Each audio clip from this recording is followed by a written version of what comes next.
Do you have a centralized place where you keep all of your to-dos? I don't mean a few here, a few there. I mean one place, one where everything lives and nothing can slip through the cracks. Because for years, I thought I did, but really I just had sort of like a rotating system of chaos, right? Like a notebook of tasks that I never brought with me everywhere, a calendar app that only held the stuff that I was already late for, random notes on my phone, flags in my inbox that I kept checking and then, stressing about but not taking action on, and at least one important reminder scribbled on the back of my hand. It felt like, hey, I was moving, I was on top of things, I was always in motion doing stuff until I missed something important or got distracted and wasted hours trying to remember what I was supposed to be doing. If that sounds familiar, then this video is for you. I'm Carrie Bentley, I'm the co-founder of Lifehack Method, and today we're discussing the question, do you really need a task manager? And if so, what will you really stand to gain or lose? A task manager is a digital tool that stores, organizes, and tracks your tasks so that your brain doesn't have to. Now, it's not just a fancy checklist, it's not just a digital to-do, it's actually a searchable, flexible, always up-to-date system that holds everything in one place. Basically, it's going to be your external brain. But, of course, it has way better memory, no mental clutter, and zero chance of forgetting that dentist appointment that you swore that you rescheduled already but actually didn't. It's going to tell you, if used correctly at least, what to focus on next. It's going to hold the stuff that you don't need to think about right now, push it off till later, and it makes that overwhelmed, where do I even start feeling way less common. I've got a full video on how to choose the right task manager for your brain, linked below. But for now, let's just discuss why any system is better than none. So here's what happens when you don't use a task manager. You're gonna spend about 20% of your day just trying to remember what you were supposed to do today. You probably have to rewrite the same tasks every morning because you're using a paper system. Things will be forgotten, not because you're careless, but because humans aren't meant to mentally juggle 57 open loops. You're gonna say yes to things that you definitely don't have time for because you want to do them, but yet you don't have a good system for managing those to-dos. And worst of all, you're gonna confuse being busy with being productive. Remember, you are not behind because you lack willpower.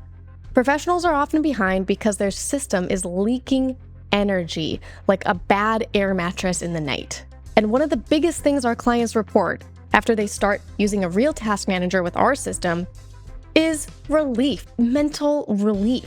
That kind of feeling when you take your backpack off after a long hike. Because once your whole system is in a tool like Asana, it's out of your head.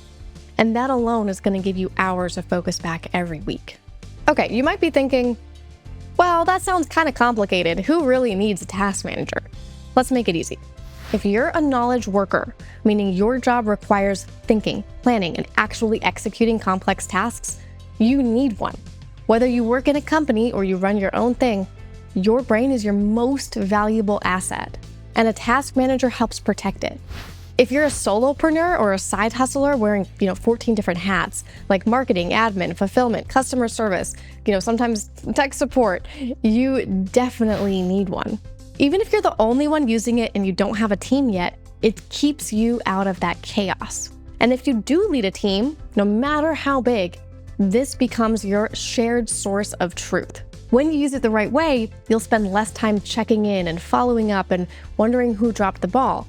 Because of the transparency, it's all gonna be visible.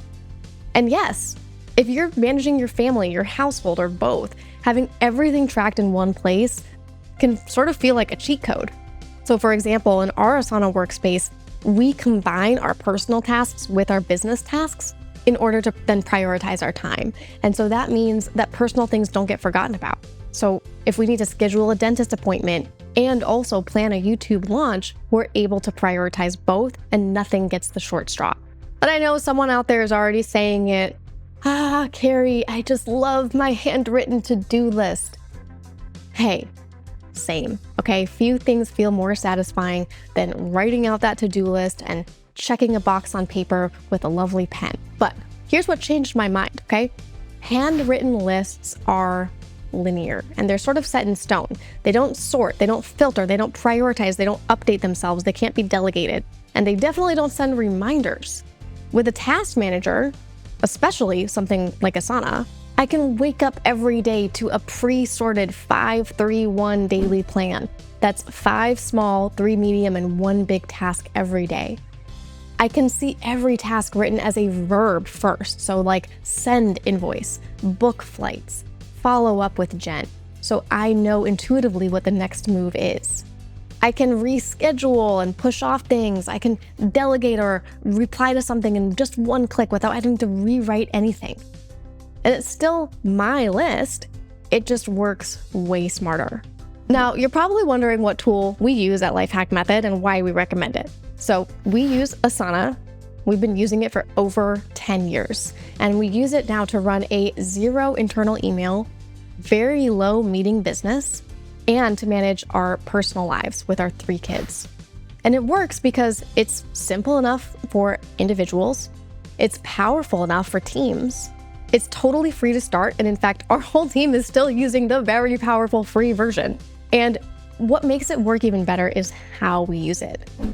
Our goals project, for example, gives us that transparency and that top-down view of everybody's quarterly and annual priorities. Our rules move tasks into our today list and next week list automatically, so we're only ever looking at what's actionable right now.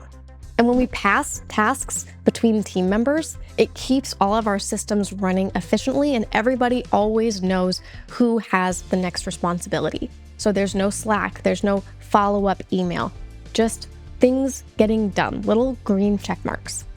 But honestly, even if Asana's not your thing, any tool that checks the right boxes will be better than trying to run your life off of a mental checklist and a calendar system and a paper to-do list system, all trying to combine together. If you've never used a task manager, or maybe you've tried one but couldn't stick with one, watch the video linked in the description. Which task manager is right for you in 2025? It'll help you figure out which platform fits your style and your needs. And if you're already leaning towards Asana, but sort of feel overwhelmed every time you pop it open or wondering if you're using it the right way, I got you. That's exactly why I built my Asana Mastery course. It walks you through my exact system that we use every day to make Asana simple, intuitive, kind of addictive in the best way. So you can click the link below for the course too. Thanks for watching, and I'll see you in the next video.